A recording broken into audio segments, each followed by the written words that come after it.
Сәлеметсіңдер ме оқушылар? Бүгін 11-ші зертханалық жұмысты бірге орындайтын боламыз.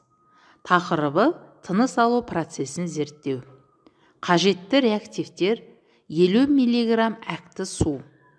Химиялық ыдыстар мен құрал жабдықтарға 100 мл стакан бір дана, түтік бір дана, айна бір дана қажет болады.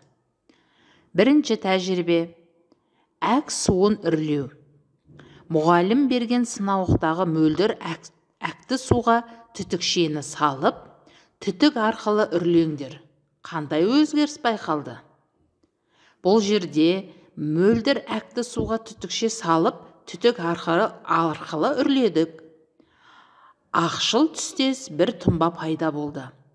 Оны бұлайша реакция теңдеу арқылы көрсетуге болады. Кальций гидроксидіне көмір қышқыл газын қосып, нәтижесінде кальций карбонаты мен су пайда болды. Қорытындысы: дем шығарғанда көмір қышқыл газын бөліп шығарамыз. Осы тәжірибе арқылы көз жеткізуге болады екен балдар. Мінекей сендер бүгінгі тапсырманы дәптерлеріңе жауабын осылай жазасыңдар. Екінші тәжірибе: айнаға үрлеу.